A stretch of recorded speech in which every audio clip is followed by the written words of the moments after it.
Rasa itu adalah rahasia. Di manakah rasa? Seperti apakah rasa itu? Seumpama seperti gula dan manisnya. Lihatlah manis itu sang sejati ada di mana. Pada awalnya, engkau semua akan mengira bahwa manis itu adanya di dalam gula.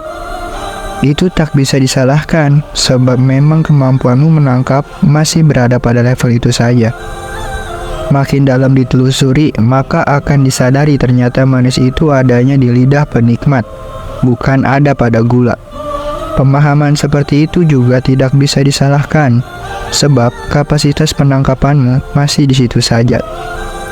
Makin dalam lagi, ternyata rasa itu adanya di dalam akal pikiran kita sendiri. Makin dalam lagi, ternyata rasa itu adanya di dalam hati kita sendiri.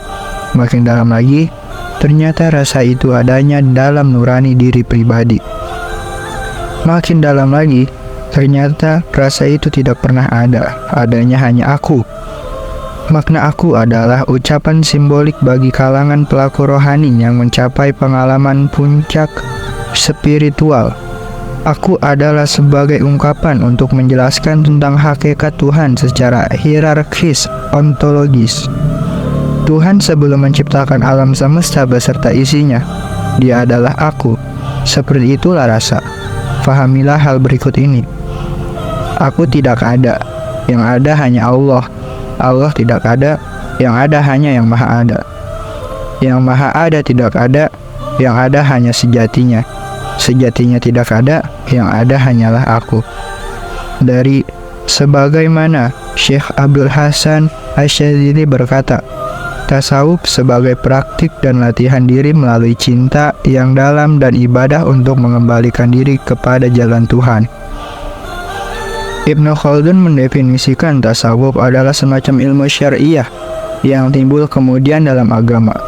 Asalnya ialah bertekun ibadah dan memutuskan pertalian dengan segala selain Allah, hanya menghadap kepada Allah semata, menolak hiasan-hiasan dunia, serta membenci perkara-perkara yang selalu memperdaya orang banyak, kelezatan harta benda, dan kemegahan, dan menyendiri menuju jalan Tuhan dalam khalwat dan ibadah.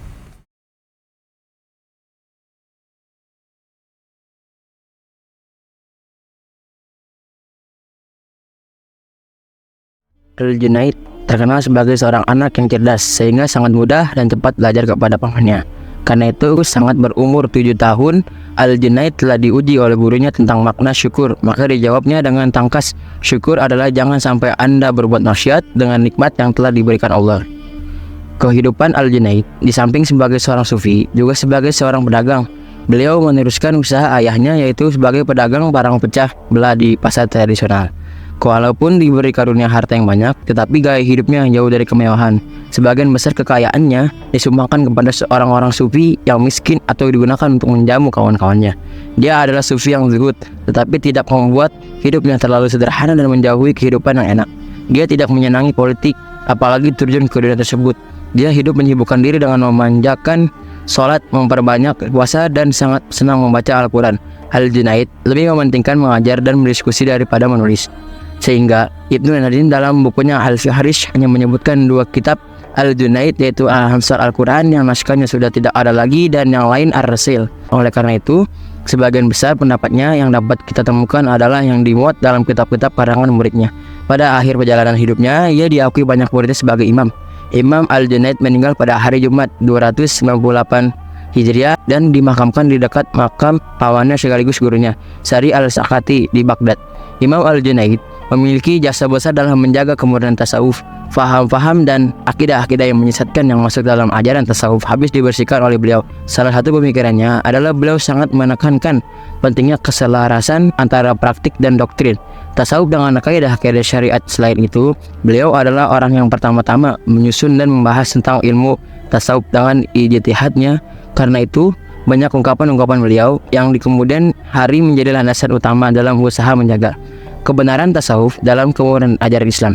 Suatu saat Al-Junaid mengatakan, apabila saya telah mengetahui sesuatu ilmu yang ternyata lebih besar daripada tasawuf, tentulah saya telah pergi untuk mencarinya, sekalipun harus dengan merangkak. Ajaran tasawuf Al-Junaid berpusat pada konsep khauf dan raja. Takut khauf membuat Gobid rasa kecut, susah atau sempit. Harap raja kepadanya membuat menjadi basit, lapang atau luas. Al-Junaid memandang tasawuf sebagai jalan kearifan manusia dalam menjalankan hidupnya. Baginya, orang arif adalah orang yang tidak terikat oleh waktu.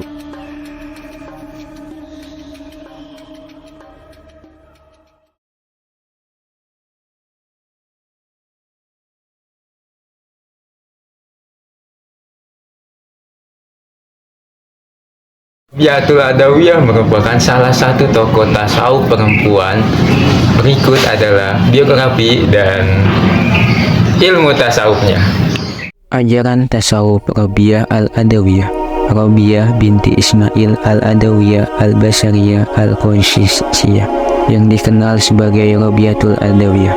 Ia diperkirakan lahir pada tahun 95 Hijriah atau 99 Hijriah di suatu perkampungan dekat kota Basrah, Irak, dan wafat di kota itu pada tahun 185 Hijriah.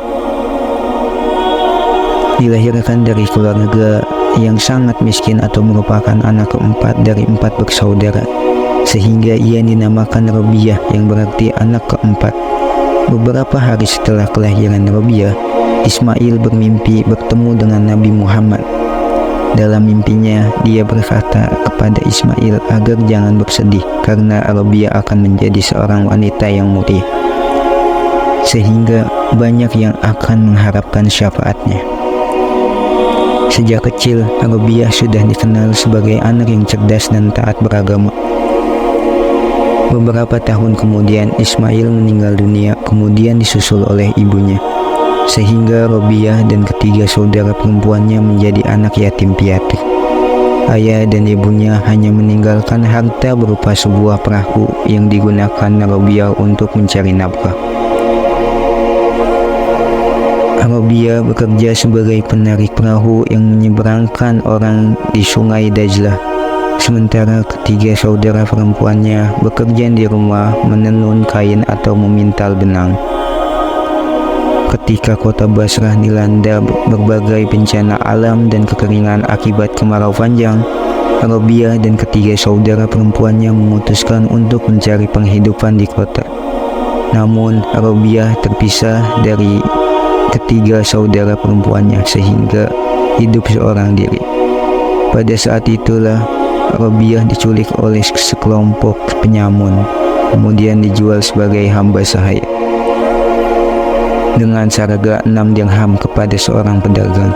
Pada usia remaja ini, Robiah menjadi salah satu remaja yang kehilangan kemerdekaannya, diperjualbelikan dari majikan satu ke majikan yang lain. Robiah Al-Adawiyah menjadi amat yang sangat laris karena muda, cantik, bersuara merdu, pandai bernyanyi dan menari. Dari kemampuan di menyanyi dan menarinya ini, membawa Robiah menjadi penyanyi dan penari di istana Daulah Bani Abbasiyah di kota Baghdad. Namun demikian, setiap malam Robiah bermunajat kepada Allah dan memohon pertolongannya untuk diberi kebebasan. Robiah berdoa, jika ia tidak dapat bebas dari perbudakan, maka ia tidak akan berhenti sedikit pun beribadah. Suatu saat, ketika Robiah sedang berdoa dan melakukan sholat malam, majikannya dikejutkan oleh cahaya di atas kepala Robiah. Cahaya itu bagaikan lampu yang menyinari seisi rumah.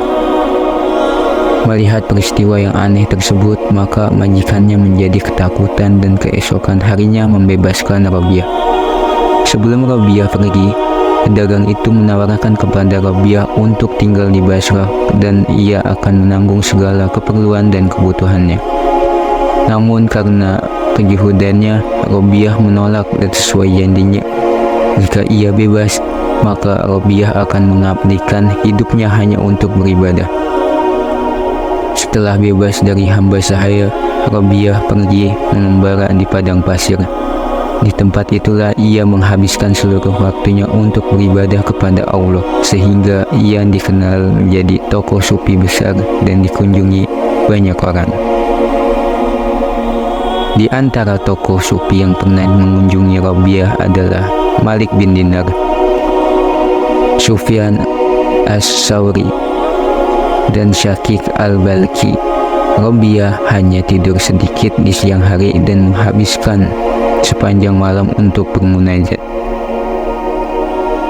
Robiah dikenal sebagai tokoh sufi dengan syair-syair cintanya yang sangat indah dan mengagumkan. Suatu saat Robiah pulang dari menunaikan ibadah haji. Kesehatannya mulai menurun. Para sahabatnya banyak yang berdatangan untuk membantunya. Tetapi Robiah tidak ingin menyusahkan orang lain. Ia menyampaikan kepada sahabatnya yang telah lama menemaninya, yaitu Abdah binti Abi Sawal, bahwa sebenarnya ia sudah menyiapkan kain kafan untuk membungkus jenazahnya.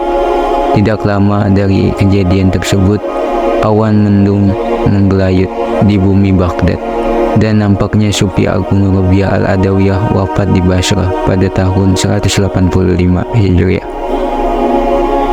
Inti ajaran tasawuf Robiatul Al-Adawiyah memiliki corak tasawuf yang unik dan berbeda dengan para sufi pendahulunya.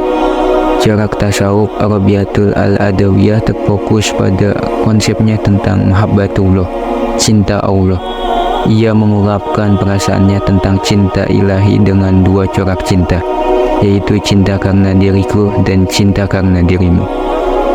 Cinta pertama berpijak kepada diri seorang hamba yang jatuh cinta dan senantiasa terpaut dengan Tuhannya. Pada makam ini seorang hamba berusaha untuk dekat kepada Allah dengan menunjukkan kepatuhannya dan membenci sikap lawan kepadanya. Dengan ketaatan dan kepatuhan yang luar biasa, maka seseorang hamba akan berhasil menjadi kekasihnya. Puisi cinta Robiah yang sangat masyhur adalah, "Aku mencintaimu dengan dua cinta, cinta karena diriku dan karena dirimu. Cinta karena diriku adalah keadaan senantiasa mengingatkanmu, cinta karena dirimu adalah keadaanku, mengungkapkan tabir sehingga engkau kulihat. Baik maupun untuk itu, pujian bukanlah bagiku, bagimu pujian untuk kesemuanya. Cinta karena diriku dan karena dirimu."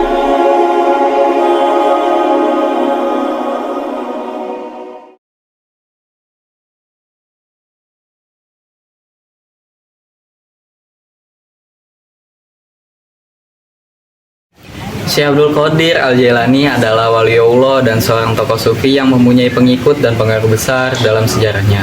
Beliau juga ahli tasawuf. Berikut geografi Syekh Abdul Qadir Al-Jailani. Ajaran tasawuf Syekh Abdul Qadir Al-Jailani. Syekh Abdul Qadir Al-Jailani dilahirkan pada pertengahan bulan Ramadan tahun 471 Hijriah di kampung Jilan. Ibunya adalah Ummu Al-Khair atau induk kebaikan, Ahmad Al-Jabar atau khodam Tuhan yang maha perkasa, Fatimah binti Abu Abdillah As-Sumai, seorang ibu yang banyak memiliki karomah dan ahwal. Beliau menetap di Jilan sampai berusia 18 tahun. Pada tahun 481 Hijriah pindah ke Baghdad hingga akhir hayatnya. Mulai belajar sejak usia dini dengan mempelajari Al-Quran di bawah bimbingan Abu Al-Wafa Ali bin Ukail Al-Hanbali, Abu Khattab Mahfuz Al-Khalwazani Al-Hanbali. Belajar hadis kepada Abu Ghalib Muhammad bin Hasan Al-Balaqolani. Belajar fikih dari Abu Sa'ad Al-Muhrimi. Belajar bahasa dan sastra kepada Abu Zakaria Yahya bin Ali At-Sibrizi. Di kalangan dunia tasawuf, Syekh Abdul Qadir Al-Jailani dijuluki Sultan Al-Auliya, rajanya para wali. Kedudukan yang mulia ini dicapainya karena akhlak yang terpuji, ahwal dan karomahnya yang dimilikinya. Syekh Izzuddin bin Abdussalam menyatakan, tidaklah diceritakan karomat seseorang secara mutawatir kecuali Syekh Abdul Qadir Al-Jailani. Pujian yang sama serupa juga diungkapkan oleh Ibnu Taimiyah. Tasawuf yang dikembangkan oleh Syekh Abdul Qadir termasuk tasawuf akhlaki, yaitu tasawuf yang berorientasi kepada perbaikan akhlak, mencari hakikat kebenaran dan mewujudkan manusia yang dapat mencapai makom makrifat kepada Allah. Beliau juga seorang sufi besar yang berhasil memadukan syariat dan hakikat secara sinergis, secara berpedoman kepada Al-Quran dan hadis secara konsisten. Beliau menyatakan setiap hakikat yang tidak berpijak kepada syariat adalah kezindikan. Terbanglah pada Tuhanmu dengan dua sayapmu, yaitu Alkitab dan As-Sunnah. Masuklah kepadanya sedangkan kedua tanganmu ada dalam genggaman Rasulullah. Jadikanlah Rasulullah Shallallahu Alaihi Wasallam sebagai temanmu dan pengajarmu. Biarkan tangannya menghiasimu dan membawamu kepadanya. Diceritakan oleh Syekh Ibnu Abi Al-Fatah bahwa pada suatu saat Syekh Abdul Qadir melihat seberkas cahaya berkilau menerangi ufuk langit. Dalam cahaya itu ada yang menampakkan diri seraya berkata, "Wahai Abdul Qadir, aku adalah Tuhanmu. Sungguh telah aku halalkan bagimu segala yang diharamkan." Lalu Syekh Abdul Qadir berlindung kepada Allah dari setan yang terkutuk dan menyeru kepada suara tadi dengan ucapan, "Nyahlah dariku, wahai makhluk terkutuk." Seketika itu, cahaya tadi berubah menjadi gelap menyerupai asap lalu bersuara keras, "Wahai Abdul Qadir, engkau selamat dari tipu dayaku, sebab ilmumu tentang hukum-hukum Tuhanmu dan sebab pemahamanmu tentang kedudukanmu. Sungguh aku telah menyesatkan dengan kejadian serupa ini kepada 70 ahli tarekat." Setelah selamat dari tipu daya tersebut, beliau memuji Allah Subhanahu wa Ta'ala dengan mengucapkan, "Anugerah dan keselamatan hanya kepada Tuhanku." Syekh Abdul Qadir ditanya, "Bagaimana Anda bisa tahu bahwa cahaya itu adalah setan?" Beliau pun menjawab dari ucapannya, yaitu, "Telah aku halalkan bagimu segala yang diharamkan." Karena Allah tidak akan memerintahkan berbuat jahat, Syekh Abdul Qadir melihat ajaran Islam dari dua aspek, yaitu lahir dan batin. Dalam ayat Al-Quran juga mengandung makna lahir dan batin, misalnya tentang toharoh yang berarti bersuci. Bagi Syekh Abdul Qadir, bersuci terbagi menjadi dua. Yang pertama, penyucian diri secara lahiriah dengan wudhu atau mandi. Kedua, penyucian diri dari batiniah, diawali dengan kesadaran akan adanya kotoran pada diri manusia tersebut, yaitu dosa. Kemudian dilanjutkan dengan menyesali perbuatan dosa tersebut. Cara penyucian batiniah harus mengambil jalan spiritual yang diajarkan dan dibimbing oleh guru atau mursyid spiritual yang otoritatif atau mempunyai sanad keilmuan yang jelas.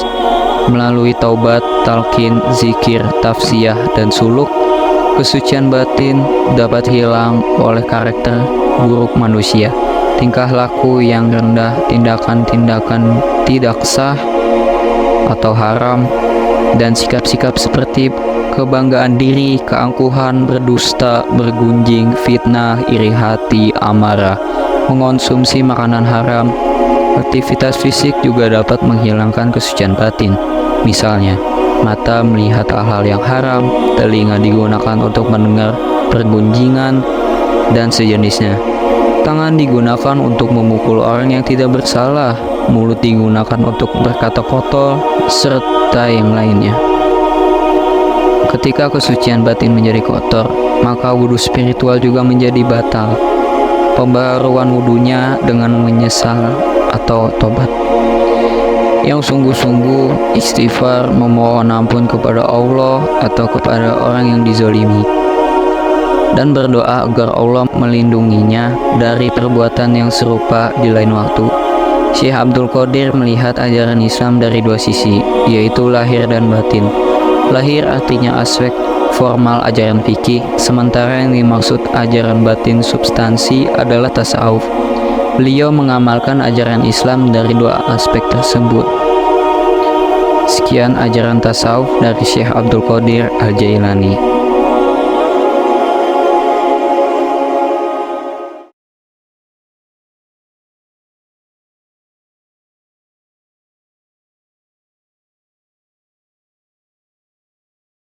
Ghazali merupakan salah satu tasawuf yang terkenal masyhur. Berikut penjelasan mengenai biografi dan ilmu tasawuf Imam Al-Ghazali.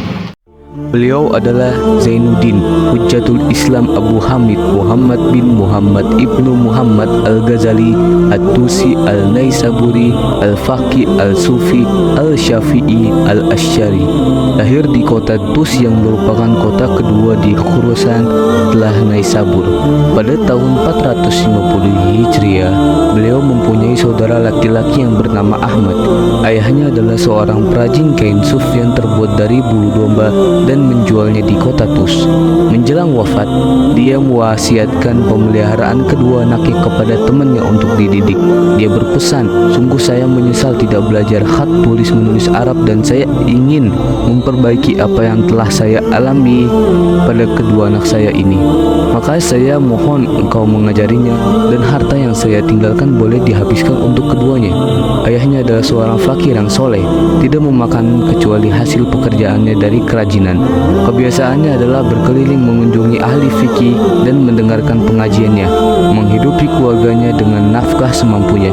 Apabila mendengar perkataan mereka ahli fikih, beliau menangis dan berdoa memohon diberi anak yang fakih. Apabila hadir di majelis ceramah nasihat, beliau menangis dan memohon kepada Allah untuk diberikan anak yang ahli dalam ceramah dan nasihat. Nampaknya Allah mengabulkan doanya. Imam Al-Ghazali menjadi seorang yang faqih dan saudaranya Ahmad menjadi seorang yang ahli dalam memberi ceramah nasihat. Setelah ayahnya meninggal, maka Al-Ghazali dan Ahmad dirawat dan dididik oleh teman ayahnya, seorang sufi yang diberi wasiat oleh ayahnya tersebut. Beliau berdua belajar dengan tekun hingga sampai suatu saat harta peninggalan orang tuanya sudah habis. Ketika harta peninggalan ayahnya habis, sang sufi itu menganjurkan keduanya untuk belajar di sebuah madrasah di Tus yang menyediakan biaya hidup bagi para santrinya. Nasihat sufi tersebut mereka turuti. Di sini Al-Ghazali mulai mempelajari fikih dari Syekh Ahmad bin Muhammad Ar-Razqani tentang fikih Syafi'i, kalam Asy'ari, sejarah para wali, dan syair-syair. Ketika berusia 20 tahun, berangkat ke Jurjan untuk belajar kepada Imam Abu Nasr Al-Ismaili dan menulis buku At-Tariqat. Setelah itu kembali lagi ke Tus. Dalam perjalanannya ke Tus, dia dihadang oleh perampok yang menyita buku catatannya. Namun akhirnya catatan itu dikembalikannya. Pengalaman diterampok tersebut sangat membekas dalam benak Al-Ghazali sesampainya di Tus. Beliau khawatir ilmunya akan hilang. Selama 3 tahun, Al-Ghazali merenung, berfikir dan menghafal seluruh pelajaran yang diterima dari gurunya. Setelah itu, Al-Ghazali melanjutkan pengembaraan studinya ke kota Nisabur. Di sini berguru kepada Imam Haromain Al-Juwaini, seorang ulama besar aliran Asy'ariyah, hingga berhasil menguasai berbagai disiplin ilmu dengan sangat baik: fikih mazhab Syafi'i, ilmu perdebatan, usul, mantiq, hikmah, dan filsafat. Di Nisabur ini, Al-Ghazali mulai mengembangkan bakat menulisnya sehingga membuat kagum gurunya, sehingga diberinya gelar Bahr Al-Mughriq, laut yang dalam dan menenggelamkan. Setelah Imam Haromain meninggal, berangkatlah Imam Ghazali pergi ke muaskar untuk bergabung dengan majelis seminar yang digelar oleh Wazir Nizam Al-Muluk. Kemudian Nizam Al-Muluk mengangkatnya menjadi pengajar di madrasahnya dan memerintahkannya untuk pindah ke sana. Pada tahun 484 Hijriah, pada usia 30 tahun, Al-Ghazali diangkat sebagai guru besar dan rektor Universitas Nizamiyah di Baghdad. Di universitas ini, Al-Ghazali mempunyai kesempatan yang luas untuk mengembangkan pemikirannya pada bidang fikih, ilmu kalam, maupun filsafat. Pengaruh filsafat dalam diri beliau begitu kentalnya, beliau menyusun buku yang berisi kritik terhadap filsafat, seperti kitab At-Tahfu Al-Falasifah yang berisi kritikan tajam terhadap filsafat. Walaupun demikian, beliau tetap mengambil sisi positif filsafat yang dinilainya ada sisi kebenarannya juga. Beliau juga gemar meneliti kitab Ikhwan As-Safa dan kitab-kitab karangan Ibnu Sina. Dengan kejeniusan dan kepakaraannya dalam fikih, tasawuf, dan usul, maka beliau menyalami semua bidang keilmuan tersebut dengan mendalami. Imam Al-Ghazali adalah penulis yang sangat produktif. Bahkan sampai sekarang sulit mencari tandingan penulis yang seproduktif beliau.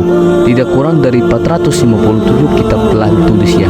Di antara karya Imam Al-Ghazali yang monumental adalah kitab Ihya Ulumuddin, menghidupkan kembali ilmu-ilmu agama. Berikut ini adalah sebagian kitab yang ditulis oleh Hujjatul Islam Imam Al-Ghazali. Ihya Ulumuddin, menghidupkan ilmu-ilmu agama. Mukasyafah Al-Qulub, terbukanya hati. Mizan Al-A'mal, timbangan amal. Kimia As-Sa'dah, kimia kebahagiaan. Mishkot Al-Anwar, relung-relung cahaya. Minhaj Al-A'bidin, metode orang-orang beribadah. Bidayah Al-Hidayah, pembukaan untuk mendapatkan hidayah. Al-Ulum Al-Duniyah, ilmu-ilmu laduni. Risalah Al-Qudsiyah, surat-surat suci. Jawahir Al-Quran, rahasia-rahasia Al-Quran. Tahafutul Falasifah, kerancuan filsafat. Al-Muqjizu min Az-Zolal, pembebasan kesesatan. Kedudukan dan ketinggian jabatannya tidak membuat congkak dan cinta dunia. Dalam jiwanya bergejolak yang membuatnya senang menekuni ilmu-ilmu kezuhudan. Bahkan dalam proses kehidupannya di kemudian hari, Al-Ghazali meninggalkan Baghdad dan kembali ke Tus untuk mendirikan Zawiyah Sufiyah. Di tempat ini, Al-Ghazali membimbing para salik untuk belajar memahami dan mengamalkan tasawuf. Pada bulan Zulqaidah tahun 488 Hijriah, beliau berhaji dan mengangkat saudaranya yang bernama Ahmad sebagai penggantinya. Pada tahun 489 Hijriah, beliau masuk kota Damaskus dan tinggal beberapa hari. Kemudian menziarahi Bait Al-Maqdis beberapa lama dan kemudian ke Damaskus, beriktikaf di menara barat Masjid Jami Damaskus selama 10 tahun. Beliau banyak duduk di pojok tempat Syekh Nasr bin Ibrahim Al-Maqdisi di Masjid Jami Umawi yang sekarang bernama Al-Ghazaliyah. Tinggal di sana dan menulis kitab Ihya Ulumuddin sambil melatih jiwa. Akhir kehidupannya dihabiskan untuk mempelajari hadis dan berkumpul dengan ahlinya. Berkata Imam Az-Zahabi, pada akhir kehidupannya beliau tekun menuntut ilmu hadis dan berkumpul dengan ahlinya. Seandainya beliau berumur panjang, niscaya dapat menguasai semuanya dalam waktu singkat. Beliau belum sempat meriwayatkan hadis dan tidak memiliki keturunan, kecuali beberapa orang putri. Abul Faraj Ibnul Jauzi menyampaikan kisah meninggalnya beliau dalam kitab As-Sabaj Inda Al-Mamad. Menukil cerita Ahmad, saudaranya, pada subuh hari Senin, saudaraku Abu Ahmad berwudu dan sholat, lalu berkata, "Bawa kemari kain kafan saya." Lalu beliau mengambil dan menciuminya serta meletakkannya di kedua matanya dan berkata, "Saya patuh dan taat untuk menemui malaikat maut." Kemudian beliau meluruskan kakinya dan menghadap kiblat.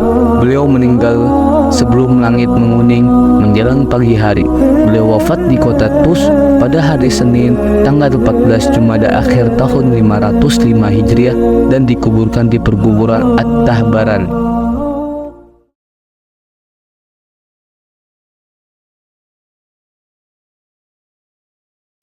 Kesimpulan dari keempat tokoh tasawuf tersebut adalah bahwa mereka masing-masing memberikan kontribusi dalam pengembangan dan penyebaran ajaran tasawuf di dunia Islam. Mereka menekankan pentingnya hubungan individu dengan Tuhan, penekanan pada aspek spiritualitas dan nilai-nilai kebaikan seperti kesederhanaan, keikhlasan, dan cinta kasih. Meskipun dengan pendekatan dan konteks yang berbeda, kesamaan inti dalam ajaran mereka adalah pentingnya mencari pendekatan dengan Tuhan melalui introspeksi diri, ibadah, dan pengabdian kepada sesama manusia. Seperti tasawuf alaki, yaitu tasawuf yang menitik beratkan kepada pembinaan akhlak. Tujuan utama pendidikan Islam adalah menanamkan marifat kepada anak didik sehingga melahirkan karakter hamba yang mahabbah kepada Allah dan peka terhadap tanggung jawab sosial, terutama dalam peran sebagai aktivis dalam pendidikan Islam. Marifat adalah ilmu bahwa Allah melihat dan mengawasi segala isi hati manusia, mengetahui rahasia-rahasianya, melihat setiap amal perbuatan manusia, sehingga para aktivis dalam pendidikan Islam memiliki kecakapan emosi dan spiritual yang digali dari Islam adalah istiqomah, tawadhu, kafah, tawawuz, dan ihsan. Semua ini dinamakan akhlak mulia, dan ia pun menyadari bahwa tujuan diciptakannya manusia adalah semata-mata untuk menghambakan diri kepada Allah yang bersifat totalitas, termasuk dalam praktik pendidikan. Proses tasawuf dalam kehidupan modern sangat diperlukan untuk menghadapi problematika modern. Tasawuf ibarat air segar yang mengobati kekeringan batin dengan tahapan pengosongan diri dari hal-hal yang tercela dan maksiat. Kemudian tahali, yaitu pengisian diri dengan akhlak yang terpuji, serta tajalli, yaitu pencapaian marifat kepada Allah. Proses tersebut dimulai dari tobat hingga tafakur. Sebagai seorang guru harus menyadari bahwa dirinya diciptakan hanya untuk beribadah kepada Allah, termasuk dalam mendidik semata-mata karena Allah. Dalam mendidik perlu menanamkan niat yang baik bersifat sabar, syukur, tawakal, muraqabah, dan muhasabah, serta harus senantiasa tafakur tentang segala sesuatu yang akan diberikan kepada peserta didik dalam memperhatikan perkembangan akhlak murid. Dan begitu pula sebagai seorang murid harus membersihkan jiwa dari akhlak tercela sebelum belajar. Ia menekankan pandangan bahwa menuntut ilmu adalah suatu ibadah, yaitu ibadah hati. Seorang murid dalam menuntut ilmu juga harus konsistensi, kerendahan hati, totalitas, keseimbangan, integritas, dan penyempurnaan. Sekian dari kami. Wassalamualaikum warahmatullahi wabarakatuh.